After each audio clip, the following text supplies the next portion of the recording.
Hey, New York. It's Book Talk for Book Talk with Jack and Amy. We're coming your way. For one night on April 17th, we are going to be hosting a meetup with you guys in New York. Get more information by heading to our website, booktalkforbooktalk.com, and click on the Eventbrite pop-up. Adobe Acrobat, your new foundation. Use PDF spaces to generate a presentation. Grab your docs, your permits, your moves. AI levels up your pitch, gets it in a groove. Choose a template with your timeless cool. Come on now, let's flex those tools. Draft, design, deliver, make it sing. AI builds the deck so you can build that thing. Do that, do that, do that with Acrobat. Learn more at adobe.com/do-that-with-Acrobat.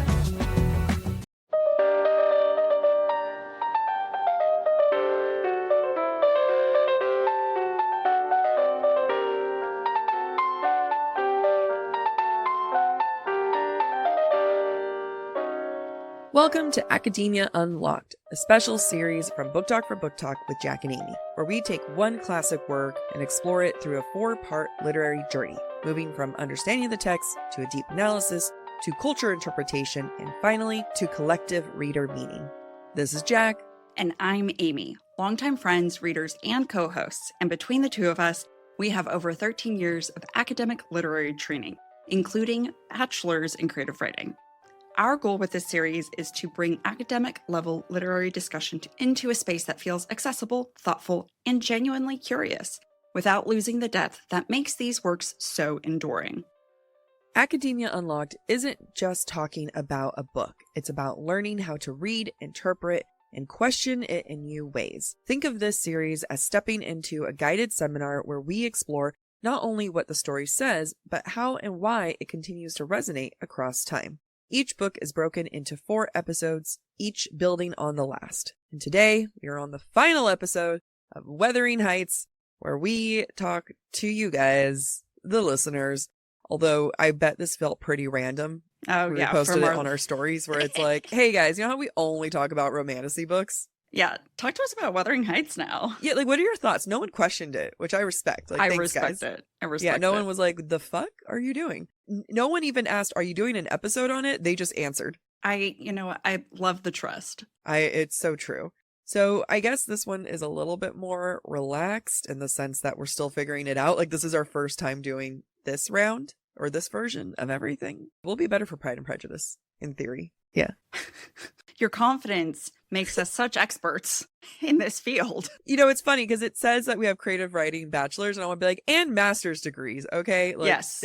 I need to add that to it, where it's and we have master's degrees. We're still fine-tuning, like, the intro, the outro, and all that fun stuff. Yeah, but if you're listening, you've, like, hung out, so thank you. Thank you. So what we're doing today is we're moving from analysis into collective, collaborative meaning-making, where you're contributing to the interpretation of this novel or the movie or miniseries if you commented on those. The structure we're going is interpretation, synthesis, reader response criticism, that's where we polled you guys, and then just larger reflections that Amy and I will just kind of wrap up our thoughts on Wuthering Heights, never to be discussed again. Before we dive in, let's start with this overarching question. After exploring the text of the book, theory, and the adaptations, what happens when we look at how readers themselves interpret Wuthering Heights?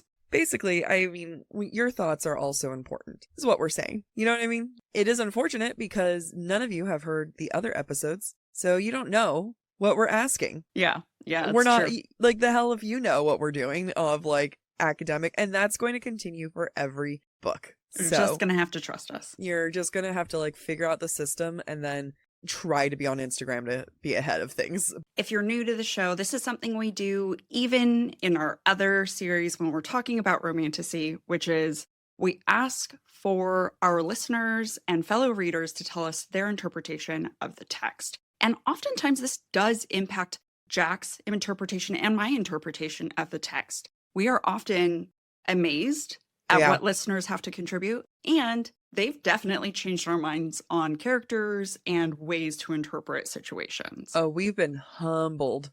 Lots. Humbled. We would not be doing this if we didn't know we would be humbled along the way. You're saying that we wouldn't have done this? Let me rephrase.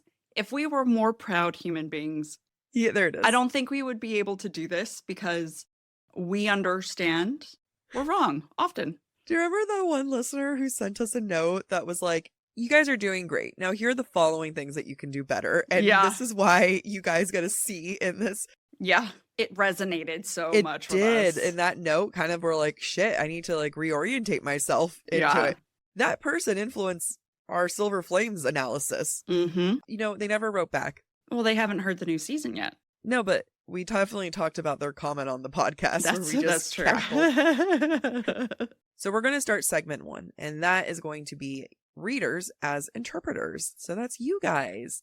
The goal here is really take your comments from just comments and submissions and bring it into analysis, right? In literature studies, meaning doesn't exist just in text. It emerges from readers interacting with it. Books are only as meaningful as the people who read them decide to make them be. And today we're looking at how different readers interpret the same emotional landscape of Wuthering Heights. Okay, so we're going to start off with, is Heathcliff romantic or monstrous? And because we didn't give listeners a better constructive way of feedback, no one's answering them in the way that we need them to because we didn't ask it correctly. But I will say, not a single one of the comments that we received has anything to do with Heathcliff being romantic and / or monstrous. Yeah. I mean, on one half, good job, ladies, not calling him romantic. On the other half, why are we also letting another male character get through the weeds? Because there are some comments about Kathy, and it's like, yeah, but, you know, Heathcliff is like the monster. But, you know, it is refreshing that our respondents haven't been like drooling over the MMC, right? Because that's typically what we see with Romantasy books. Kudos to all of you who aren't in love with Heathcliff because he is not necessarily a lovable character. Yeah. But to Jack's point, why aren't we giving Heathcliff more shit for his morally grayness? I mean, it goes into the fact that almost every variation that we've seen, although there are an infinite amount that Amy and I have not watched every single one, but in many of the variations, he is romanticized. He is in love with Kathy. He is the one who is fighting for our girl there. And it's not, the narrative isn't necessarily abusive, manipulative figure. I think that when it was announced of Jacob Elordi and this romantic movie coming out, there was a lot of conversation about Heathcliff being a man of color and like that Jacob Elordi very much obviously isn't. So there was a lot of conversation around that, which is great. Now, there were some people who were saying like, hey guys, this was an abusive, manipulative relationship. And then there were so many comments and videos of people saying, I don't want these literary girlies coming in and ruining this for me. Ooh. I know. Oh man, that's rough. I don't think it helps that some of the press around this was also very much focusing on the desirability of Jacob Elordi. Like I remember seeing a post about Margot Robbie previewing the movie to her girlfriends for somebody's bachelorette party and how they were all feral over Jacob Elordi. And if that's the press you're putting out before the movie even comes out, I think you've missed the point about what Heathcliff is supposed to represent, because the toxicity of his obsession ends up being glorified. Yeah, and it's like, it's just part of the problem. Like, it's perpetuating. And you and I both loved the movie. Big fans of it. I thought it was like, I cried at the end, sobbed. I did too. It's just not Wuthering Heights. Like, you cannot call it Wuthering Heights. It's an AU fanfic, is what I've decided that is.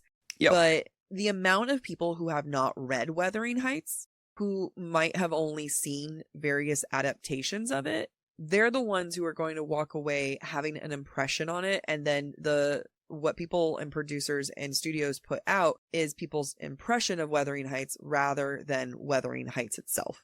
Yep, totally true. And it doesn't help that at least every iteration of Wuthering Heights adaptations that we've seen always absolve Heathcliff of his morality or lack of morality, and always paint this as quote unquote the greatest love story ever told. No, it's not.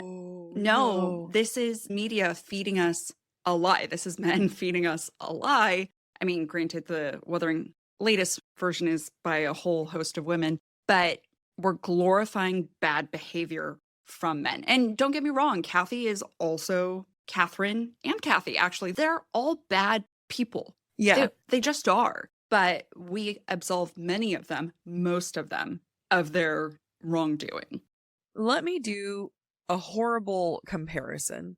And actually, I'm annoyed with this comparison. You can help me find another one because I'm not comparing it because he's a black man, but I was thinking of O.J. Simpson and his ex-wife. I'm just trying to find like a scenario of someone who is very obviously horrible. And I'm just like, I didn't mean to go straight to the black man. Okay, I'm trying to think of another horrible white man. Horrible that we glorify? No, just like in the 90s, there was a white actor who beat his girlfriend famously. You could go Johnny Depp and Amber Heard. You know what? That's an excellent example. Is a great fucking example. The way that people were defending Johnny Depp, people were like, well, Amber wasn't great either. And it's like, that doesn't absolve him. Right. Just because she's problematic, she was. She also, she fought back, right? But his whole court case was, everything you said about me is correct, but you said it. Yes, he chose a state that helps specifically with defamation that neither of them have ever lived in. Yeah. That shows what he went in there with the plan on winning it. It was more of a defamation case than it was about did it happen or not. Right. And I think people don't get that nuance. Yeah. And at the end of the day, they're both wrong. Yes. They're both shitty. Wonderful example of like, this is such a good example. But I mean, they're both shitty. And it's just the way that Kathy and Heathcliff are both shitty. One is just a little bit more shitty than the other who took it too far. And that was Johnny Depp. And like, God, people were so intense for defending him. And it's a great parallel to Heathcliff. Yeah. And then the second that Johnny Depp won his court case, everyone felt like, oh, see, it proved his innocence. No. It's like, it literally does not. It literally does not prove his innocence. And it's just moments like that where we as a society continue to romanticize Johnny Depp, to continue to let him play things out. And I was, trying to think of like horrible men in history where they romanticize them. Look at Trump. He's a horrible man that certain people romanticize. Like, it's just this idea when we don't hold the man accountable, the lore is then romanticized. I think that's an excellent point. Quite frankly, it's in some ways, and this is maybe a little less harsh and a little less direct, but it's kind of the same way we romanticize Romeo and Juliet. Yeah. We're romanticizing teenagers loving each other and killing themselves for it. Romeo might have been in his early 20s. Right. Juliet was 13. And that's another one side note before we need to move on to the next segment. People like to pull up Romeo and Juliet as an example of like, see, they got married young back in the day. No, they didn't. That's actually a horrible, like, even if they got married, they weren't supposed to have sex until like years later, because there was a really famous case of this child queen who got married and had a baby at 13. She almost died from pregnancy and was never able to conceive again. And it was like so horrific that everyone was like, oh no. And people go, oh, well, the second you were 25, you're a spinster. And it's like, not necessarily. Like, people still waited until like early 20s to have kids. So that's another moment of like Romeo and Juliet where people romanticize it. And it's like, actually, everything about Romeo is supposed to set you up to be like, he's kind of a dick. He ditches Rosalind, falls in love with a child, and then manipulates her. And it was like, let's go get married. Right. And then she kills herself. Yeah. For him. And then he wakes up because he didn't communicate. And then he had to... That makes me feel good. In the sense that no one here is arguing us. It's just the two of us hyping each other out.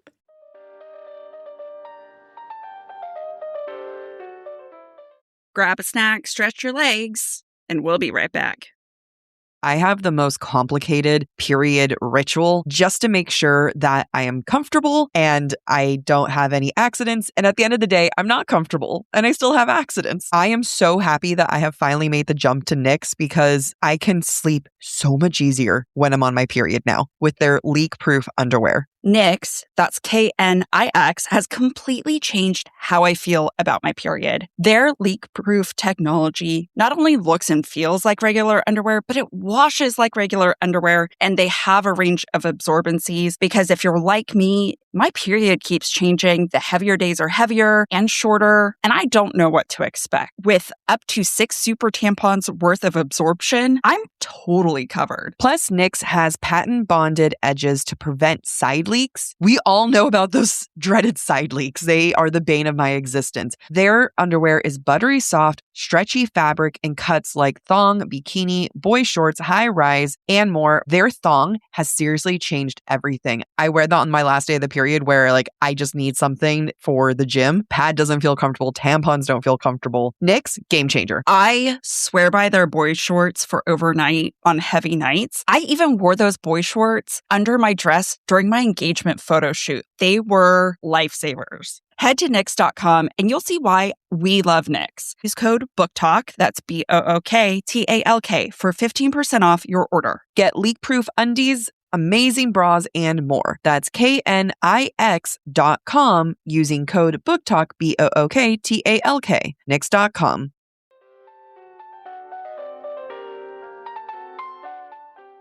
So, I mean, actually, we had one listener, Misty, who says it, honestly, she sums it up nicely, because as we're about to go into Kathy, going into the next segment discussing Kathy, and Misty says, I love it, but they're both cunts.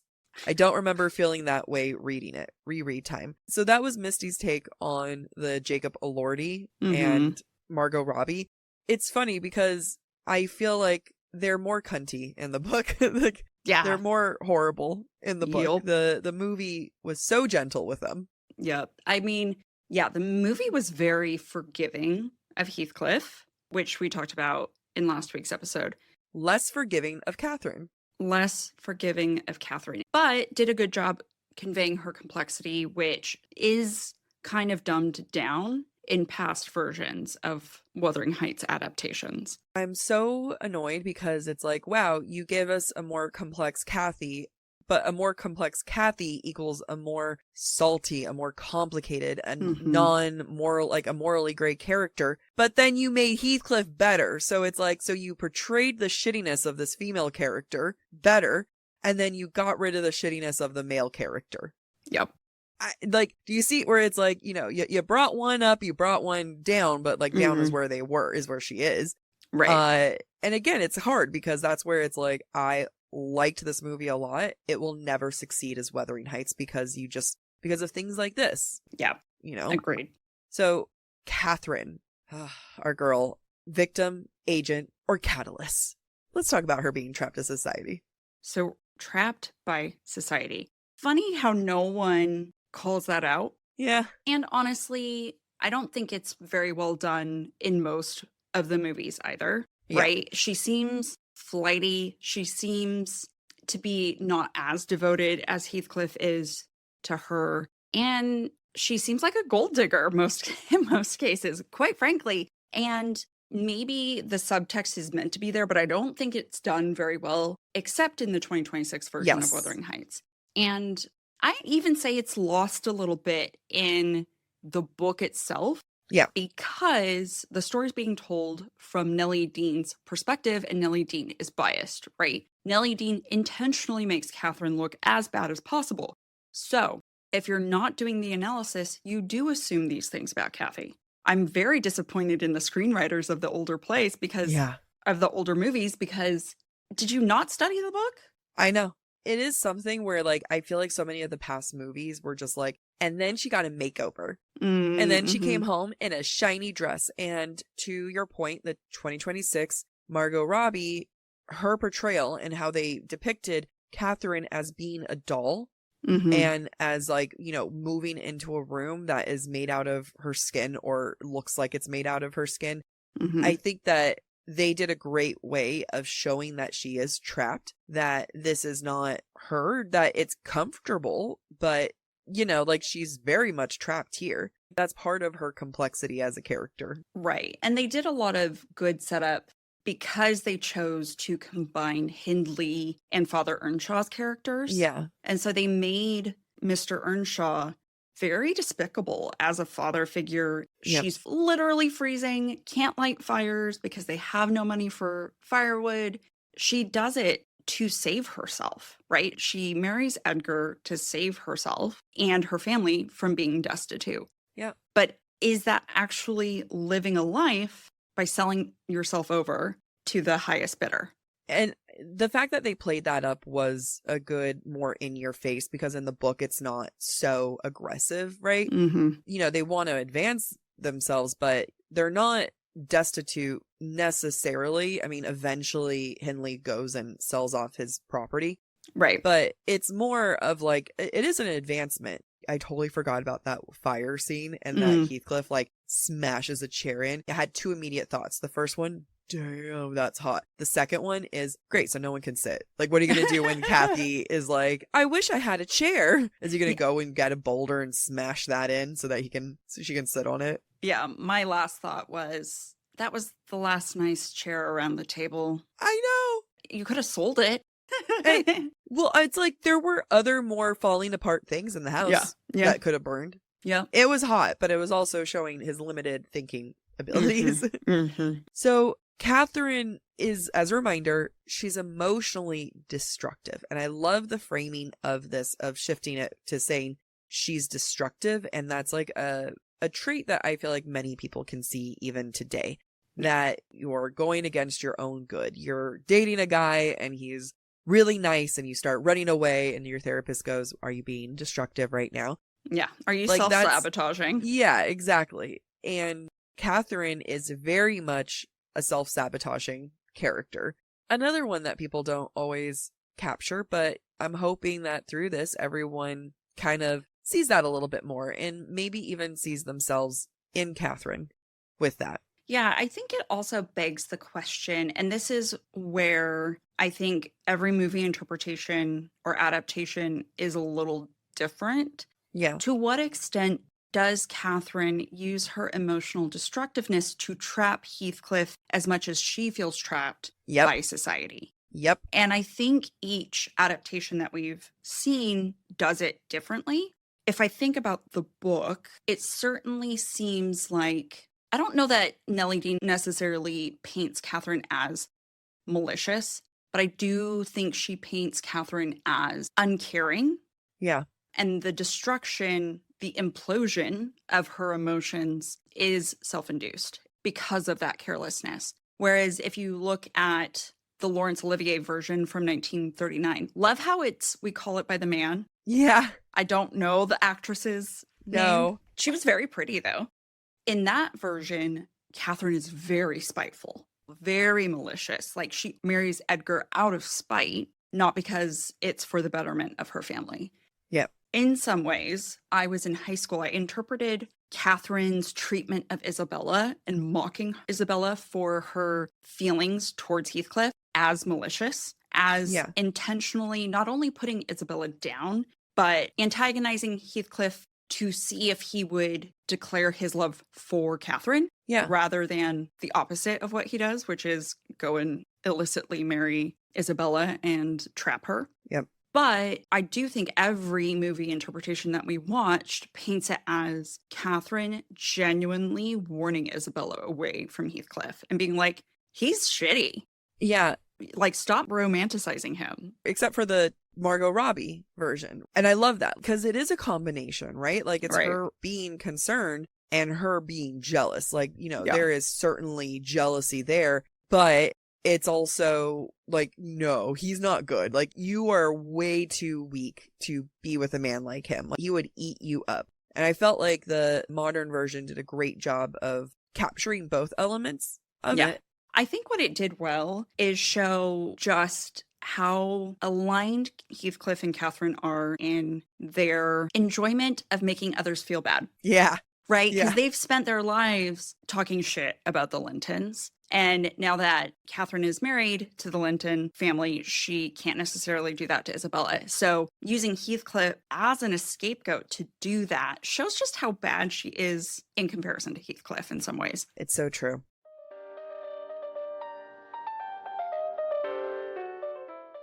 Plot twist, it's an ad break. Struggling to find the right metabolic wellness support, even when you're doing everything right, has been one of the most frustrating things for me in my health journey. I've tried other metabolic wellness support providers, and I often feel rejected rather than supported by the process. That's because Brello is focused on long-term health, longevity, and performance, not quick fixes. Brello is designed for people who want a more sustainable approach to their metabolic wellness support. Their support helps you focus on habits, education, and structure alongside provider oversight.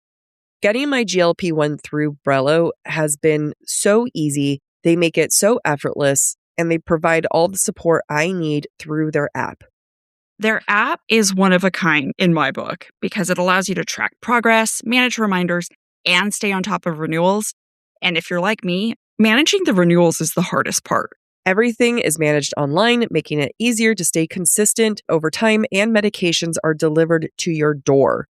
They're so transparent with their pricing with one flat monthly cost.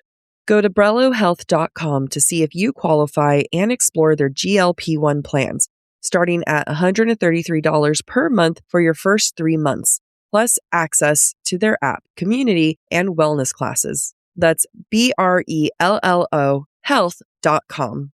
Any information provided is for informational purposes only and should not be construed as medical advice. It is not a substitute for professional medical consultation, diagnosis, or treatment. All patients must consult with a healthcare provider prior to the prescription or dispensing of any medication, which will be done only pursuant to a valid prescription. Compounded drug products are not FDA approved, and the FDA does not evaluate their safety, effectiveness, or quality. Patients are encouraged to discuss the risks, benefits, and appropriateness of any medications, including compounded products, with their healthcare provider before use.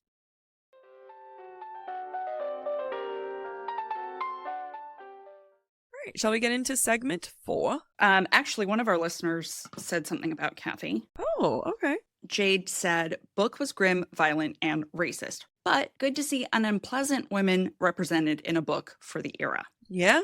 I think it's a fair point. Catherine isn't pleasant, and it's not like anybody glorifies her because nobody's capable of glorifying an unpleasant woman. Yeah. In media, at least. However, I think it was very, very brave of Emily Bronte to write about an FMC who is unpleasant. Yeah. I mean, this listener's comment is kind of spot on because, can you repeat, they didn't like the book wasn't enjoyable or something? The book was grim, violent, and racist. Yeah. You nailed it. Yeah. That's exactly what it is. Yep. I mean, you're right. They didn't say that they didn't enjoy it, but it is grim, violent, and racist. And that's what it's supposed to be. Exactly. Now, I think a lot of responses that we received from our listeners really falls into this next category of emotional experience versus intellectual reading. And there are a lot of listeners who respond emotionally to this. Yeah. And I don't blame them. It is interesting to see the spectrum of emotional responses to Wuthering Heights. I wish one of the things I asked was why is this your favorite? Because someone says, this is one of my favorite books. I revisit it often. I thought the movie was a fun interpretation. Why is it your favorite? And there's no wrong answer to it. I love Phantom of the Opera. The Phantom sucks. The Phantom tried to kidnap her. The Phantom was taking her underground, killed people. Every argument we have about Heathcliff, I could say about the Phantom. Yeah. However, every time I want them to get together. I do too. I do too. Fuck Raoul. Fuck Raoul. When I say oh, tell me why you loved it. If you loved it because you're oh, I just wish they would get together. It's I get that with Phantom of the Opera. Who am I to judge? Yeah. One listener, Sora, one of the worst, most miserable books I've ever read. Another person says, I actually hate the book and think it's overhyped. Yeah. I mean, I agree. That was my feeling in high school.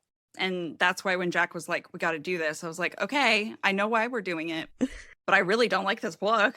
Did you feel like you liked it more after this? Yes. Yeah. Because I think the cultural significance is really important to understand and appreciate what's happening here. Yeah. I also appreciate the moral ambiguity of everybody. Yeah. As an adult, better able to understand what that's supposed to mean, which I don't think I was able to grasp at 16. I think this is one of those age and distance. And I wonder if there are better classics to show the youth. You know what I mean? Like, this is one of those books that so many young women and men, I'm sure, read it, romanticized it, and kept that version of the romanticized book in their head.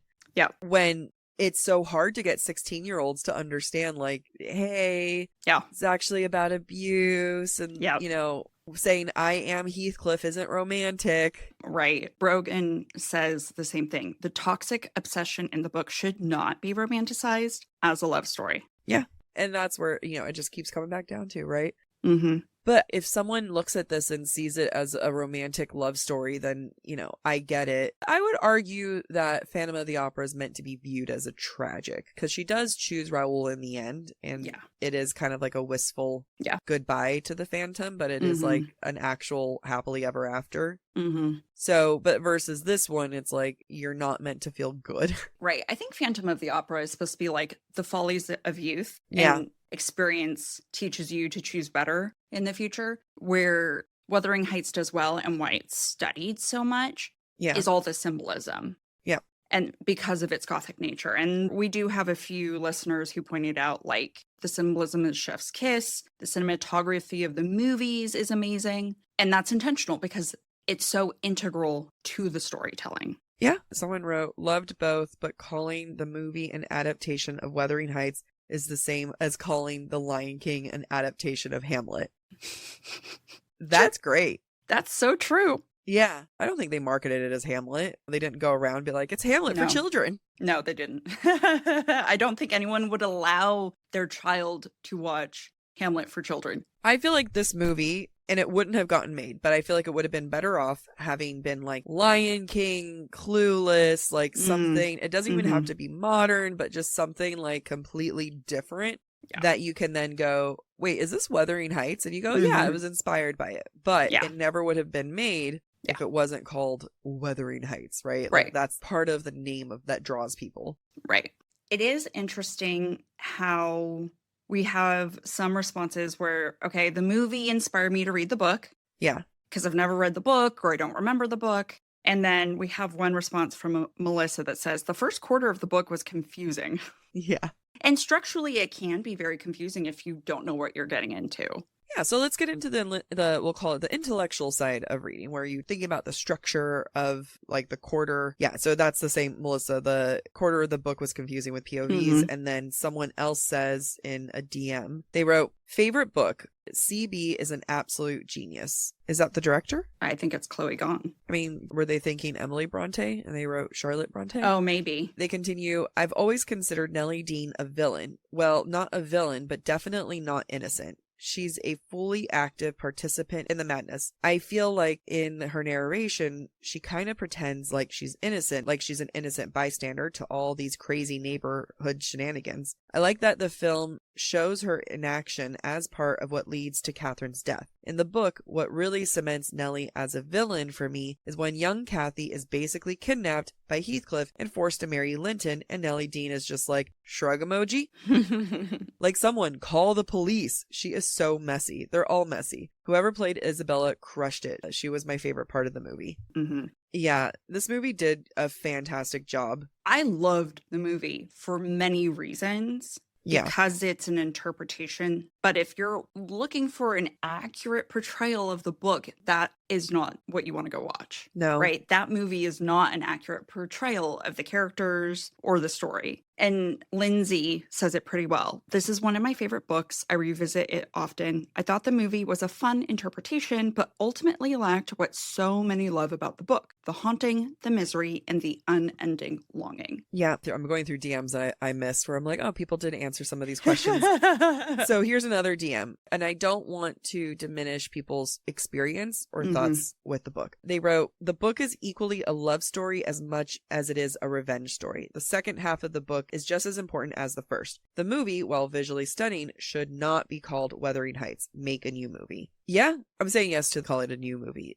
Mm-hmm. The idea that it's the same, that it's equal parts, I even see, like, with us saying it, I don't want to say that because literature is all interpretation. Even in high school, you're never going to get the same teacher, like different teachers giving the same interpretation. Right. I think if you wanted to make a case that they were actually in love and that this is a love story as much as it is an obsession story, I think that's fair. I think you can. Yeah. I don't want to say that there's no love, but when it's that much obsession, it corrupts what could be love. Yeah, and I can make a case, especially with the movie adaptation. The movie adaptation presents it as Catherine and Heathcliff loved each other. It just needed time for it to be revealed. What destroys their relationship are the rich people who move into the neighborhood. Yeah. Right? Because that rearranges Catherine's focus to being obsessed with, well, what they have, what we don't have. I want what they have, etc. And so in a lot of ways, the introduction of Edgar and Isabella and all of their wealth is the catalyst for the end of their relationship. And so maybe prior to that, they were truly in love. They were just young. Yeah. And then it was spoiled by what the Lintons represent, which is true society. And that maybe if those two had not been tainted by civil society, they could have remained healthy and untouched. Yeah, that's a good point. I think it then brings the question, is young love true love? Mm-hmm. And I don't want to say that and have listeners who are with their college or high school sweethearts being like, of course it's true love. Any person I've talked to who's been with their partner for a very long time from when they were very young, I feel like everything that I've heard is that you fall in love almost again in your 20s. Like, it's not the same love as when you're in your, teens. And you can look at them and be like, I love him as much as the day we were 16, but like you grow, right? You have to grow. And then it comes down to, like, is young love true love when you're without the growth and being faced with the challenge of growth? Because, Heathcliff only went and quote unquote bettered himself, like became wealthy because Kathy chose someone else. Because Kathy said, I can't, he's poor. I can't do that. Yep. It would degrade me to be with Heathcliff. Right. So he proved her wrong. Yeah. He wouldn't have done that without that. Right. I think part of the appeared tragedy is, if only she had waited, they could be together. But it's like, that's the appeared tragedy. If she had chosen Heathcliff, would they still be on that farm waiting for her brother to die and hope for the best? You know what I mean? Like, it doesn't mean that their life would have been good. It just their love might have been shifted, right? Like, it might have turned into something even more toxic with time and not having basic needs covered and met. Yeah. Just pointing that out. All right, this one is from DJ. I just finished reading Wuthering Heights for my book club and I really enjoyed it. I haven't read a classic in a few years, so it was a little hard to get back into the style of it, but the story was super interesting and I read it in about 3 sittings. Let's talk about the writing, because we haven't done that enough. We actually haven't talked about the writing as I pull down my Wuthering Heights copy. Look at this beautiful copy. Beautiful. Wuthering Heights. Gold edges. It's very complicated. Because, like, it keeps to the Yorkshire accent in the book. Yeah. Anytime Joseph speaks, I honestly can't fucking understand it because it's written with an accent. So it's not written in, proper spelling, and you have to kind of sound it out to see if you can even understand it. Yeah. This is Hindley, not, he shall have his share of my hand if I catch him downstairs till dark, cried Hindley. Begone, you vagabond. The writing is complicated, far more complicated, I would say, than Pride and Prejudice. Absolutely. Pride and Prejudice is very conversational. Yeah, here we go. I found some Joseph. Is there nobody inside to open the door? I hallooed responsively. There's none but 'tis Mrs. and she'll not open't, and I mark year flesome dins till nich. I don't know what the second half of that meant. Nor me. I'll hae no hend, wit muttered, the head vanishing. Which, Joseph, we haven't really talked about Joseph and how Joseph is also emblematic of the Moors and the wildness of the Moors and the lack of society and how he tries to better himself through his religiosity. Oh, I have a different interpretation. Oh, go ahead. Yeah, I feel like Joseph very obviously represents religion, and to me, I took him as there is no God here. because he is religion. He's so not religious, right? Like Right. everything he says, everything he tries to talk about, it's like, this ain't the Bible here. Right. There is the only one who talks about religion is Joseph. No one else here is very religious. Yeah. And if he is our moral compass, if that is our direction to God and holy and what is good And morality, then this world is fucked. yeah, that's an excellent point, because his piousness is false piousness. It's uninformed. It's biased, just like everything else in this novel. I'm surprised he lives as long as he does. Honestly. He keeps going, and maybe he's doing something right. All right. I think that's all the comments of DMs that I hopefully didn't miss. Okay.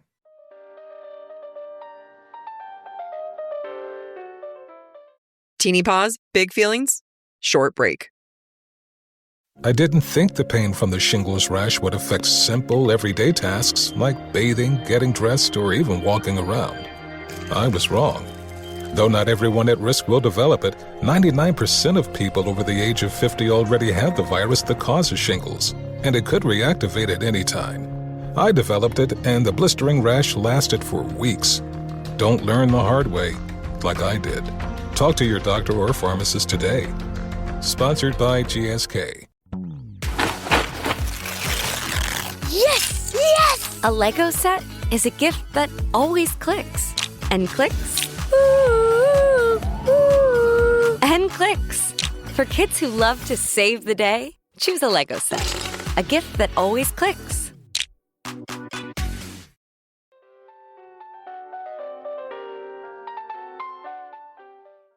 We have one more comment that I think is worth bringing up, and we talked about it a little bit last week, but I think it's worth talking about here in response to the movies. All of them, including the 2026, Ariel says, please talk about the POC erasure, because there's a lot of POC erasure in all the film adaptations. Yeah, it annoys me for so many reasons, but like that's one of the first things that people on BookTok were saying. And that was one of the first things people in the comments were like, just let it be. Yeah. Jacob Elordi's hot. And it's like, there's lots of hot men of color as well. And if you don't think that, maybe you need to check yourself. Michael B. Jordan, whatever he wants, he gets. Like, whatever Have we watched Sinners? Have you not watched Sinners? Honestly, I feel like they should have made him triplets just so to have more of Michael B. Jordan. The scene of Michael B. Jordan fighting Michael B. Jordan did something to me biblically. I don't know what it is, but having them both fight for my love was such a weird moment where I was like, how are you guys coming into me, my love for you? Yeah, like obviously Theo James is like my number one, but the way that I'm feral for Michael B. Jordan is like a close second. I think one of the complicated things, and I debated with myself a lot when I was in the movie theater watching Wuthering Heights, the newest release in the movie theater, I debated a lot with myself about why Edgar Linton and Nellie Dean are the two persons of color and everybody else is white. Because in the book, to the best of our knowledge, Heathcliff is the person of color. And in a world where people care about diversity, was a decision made, maybe inappropriately, in my opinion, since this is so much about race, to not allow the villain character, not that Heathcliff is a villain in this, but not allow the villain character to be a person of color. On the flip side, Edgar and Nellie are painted out to be villains in their own right. That's what's so fucked is like you finally have, not finally, but like this is the most saving of Heathcliff movie variation that we have seen, right? Like at every given turn that is bad about Heathcliff, they fix him, right? Right. And here you go, you have the most honorable of all the Heathcliffs that you've gotten, and you decide to make him white, and you decide to villainize the people of color. And it is like, this is the one time that if you don't want to villainize the person of color, you make him Heathcliff. Yeah. Right. It's true. And I do wonder if it was a casting choice because people would potentially be less likely to forgive Heathcliff and therefore less likely to watch the movie if Heathcliff was a person of color. I mean, she flat out, whoever was the person who cast Emerald. Yeah. said, I wanted Jacob Elordi. Like, this was made for Jacob Elordi. And there are some times, and I feel like a lot of books do this, where they just make a character a person of color because they're hitting a quota. Sometimes I don't notice it, and that's the best time because everyone just feels naturally who they are. You know what I mean? And then there's other times where it's like, oh, so this is like the one friend who is the one person of color. And it's never felt like this is a movie that I was hyper aware of, like they were just hitting check marks to me. They needed that diversity check mark, so they're going to do it. Yep. Like, these are the two you get. Yep. You got one male, one female. Done. Yep. We don't need to think about it anymore. Yep. That's fine. Yep. Even like depraved Joseph, like, who wasn't even depraved. He was just kind of kinky and not even fully. Yeah. Like, they really just said, what's the bare minimum we can do for diversity while removing the one bit of poignant diversity for this book. Right. You can't take a book about race and remove race. Yeah. From the equation. Yeah. It's so important for the time that it was written. Yeah. It's important because what I feel like the book did is when I read Wuthering Heights, I don't walk away saying, wow, they're villainizing the one black person in this book. Right. Maybe they're not person of color, right? They're villainizing the one person of color. Heathcliff was made into the monster he becomes because of the white people around him.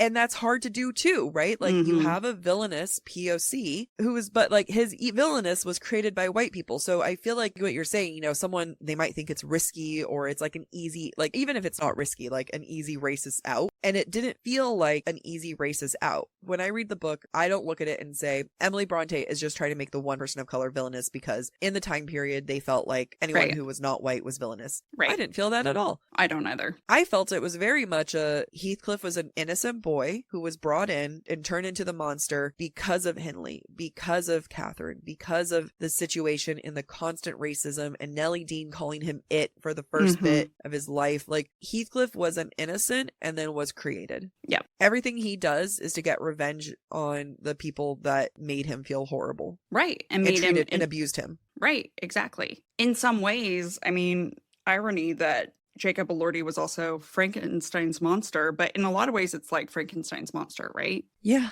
Society perceives the monster as a monster, but he's like, but you created me. Yeah. I am your creation. And Frankenstein hates the monster. Yeah. So it's not unsimilar. No, not at all. And that's why when you have conversations of, is this a love story? Is this adaptation accurate? The answer is almost going to be no, because there's just so many other things. And again, it's just an anticlimactic story. You know what I found interesting about the Margot Robbie version is the fact that I was surprised that there wasn't going to be Gen 2 when they made a point that Isabella was not Edgar's sister. Yeah. I thought they were setting it up for Gen 2 because that way, you know, like, oh, the cousins can all get married because they're not related to each other. Right. And then that was not it. Right. Well, and they didn't even have Hindley, so there's never going to be a Hareton character. Which is why I thought, like, it was just going to be their kids getting together. Like, to simplify it. That makes sense. Yeah. Yeah. I thought they were, like, going to remove one cousin and then make the other ones not cousins and be like, there was never incesty things here. Right. I think one of the things we have to understand about the adaptations of this book is that, and this is true of readers too, it's easy to misinterpret Wuthering Heights because no one's comfortable with it as it truly is, right? It is morally ambiguous. Each character has moral failings. Yeah. And if you can't reconcile that and appreciate it for what it is, every adaptation is going to be different and wrong, quite frankly. And I've gotten into this conversation before with people of like, well, it's an adaptation. They can do what they want. Yeah, you absolutely can. But now the adaptation is the cultural association is what people think of. Right. The amount of people who have not read this book, who watched the movie, this is now what they think that Wuthering Heights is. Right. And that's why the interpretation of Wuthering Heights is consistently wrong, is because I watched, you know, the 1939 version because my parents watched it, or I watched the 1992 or the 1970. Like, they're all wrong. Yeah. But if we perpetuate the wrong narrative, it becomes the common understanding. It's no longer a conversation about the erasure of a POC character, but as well the erasure of these heavy topics that was masterfully written by a woman that we are now simplifying and removing the complexity that this female author who is ahead of her time, who had to, against everything working against her, who died young. Yeah.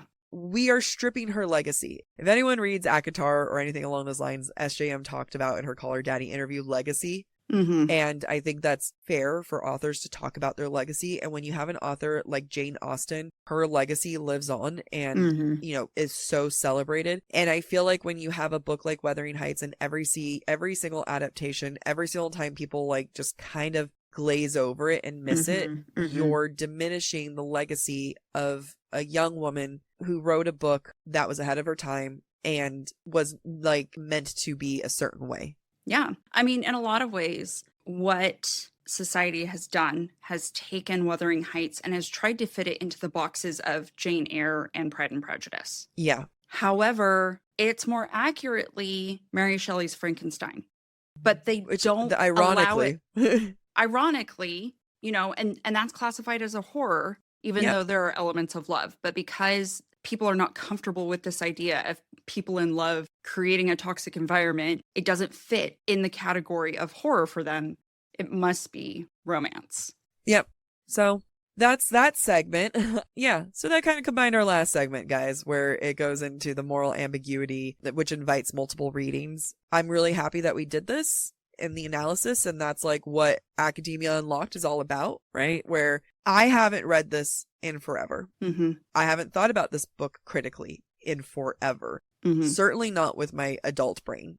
Right. And by doing that, I'm able to have a different understanding, a different interpretation. And when it comes to works like these, in whatever 10, 20 years, I can reread this again and we'll have a different understanding and feeling about it. Yeah, I completely agree. And I highly recommend reading it as an adult because I think, you know, I read this 20 years ago once. And at the age of 16, you don't understand the complexity of being in love and losing identity or finding identity. You don't understand the complexity of toxic relationships.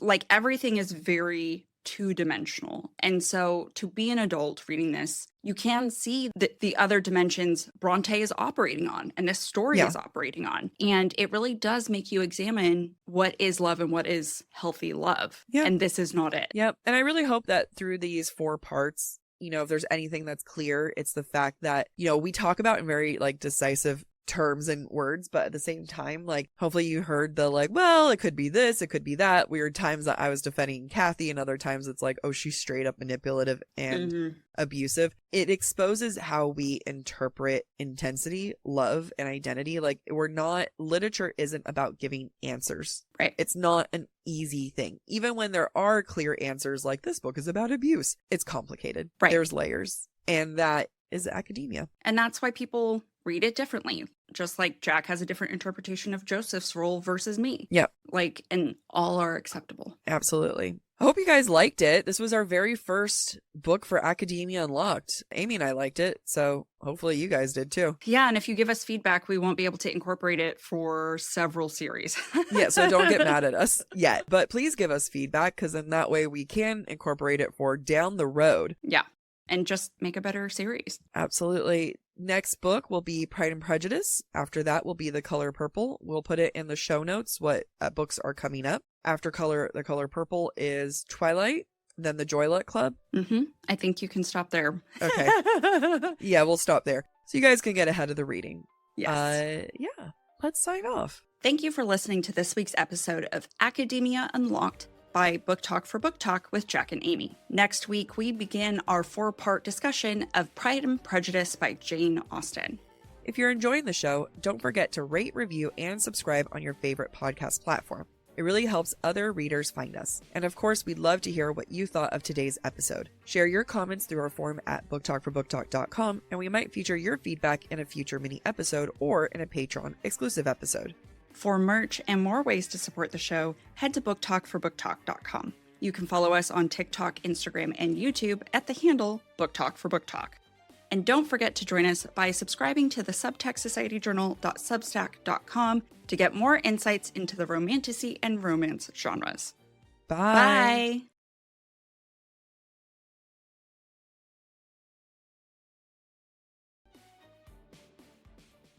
I have the most complicated period ritual just to make sure that I am comfortable and I don't have any accidents. And at the end of the day, I'm not comfortable and I still have accidents. I am so happy that I have finally made the jump to Knix because I can sleep so much easier when I'm on my period now with their leak-proof underwear. Knix, that's Knix, has completely changed how I feel about my period. Their leak-proof technology not only looks and feels like regular underwear, but it washes like regular underwear, and they have a range of absorbencies because if you're like me, my period keeps changing. The heavier days are heavier and shorter, and I don't know what to expect. With up to 6 super tampons worth of absorption, I'm totally covered. Plus, Knix has patent-bonded edges to prevent side leaks. We all know about those dreaded side leaks. They are the bane of my existence. Their underwear is buttery soft, stretchy fabric and cuts like thong, bikini, boy shorts, high rise, and more. Their thong has seriously changed everything. I wear that on my last day of the period where I just need something for the gym. Pad doesn't feel comfortable. Tampons don't feel comfortable. Knix, game changer. I swear by their boy shorts for overnight on heavy nights. I even wore those boy shorts under my dress during my engagement photo shoot. They were lifesavers. Head to Knix.com and you'll see why we love Knix. Use code BookTalk, that's BOOKTALK, for 15% off your order. Get leak-proof undies, amazing bras, and more. That's KNIX.com using code BookTalk, BOOKTALK, Knix.com. Struggling to find the right metabolic wellness support, even when you're doing everything right, has been one of the most frustrating things for me in my health journey. I've tried other metabolic wellness support providers, and I often feel rejected rather than supported by the process. That's because Brello is focused on long-term health, longevity, and performance, not quick fixes. Brello is designed for people who want a more sustainable approach to their metabolic wellness support. Their support helps you focus on habits, education, and structure alongside provider oversight. Getting my GLP-1 through Brello has been so easy. They make it so effortless, and they provide all the support I need through their app. Their app is one of a kind in my book because it allows you to track progress, manage reminders, and stay on top of renewals. And if you're like me, managing the renewals is the hardest part. Everything is managed online, making it easier to stay consistent over time, and medications are delivered to your door. They're so transparent with their pricing with one flat monthly cost. Go to BrelloHealth.com to see if you qualify and explore their GLP-1 plans, starting at $133 per month for your first 3 months, plus access to their app, community, and wellness classes. That's BRELLO health.com. Any information provided is for informational purposes only and should not be construed as medical advice. It is not a substitute for professional medical consultation, diagnosis, or treatment. All patients must consult with a healthcare provider prior to the prescription or dispensing of any medication, which will be done only pursuant to a valid prescription. Compounded drug products are not FDA approved, and the FDA does not evaluate their safety, effectiveness, or quality. Patients are encouraged to discuss the risks, benefits, and appropriateness of any medications, including compounded products, with their healthcare provider before use.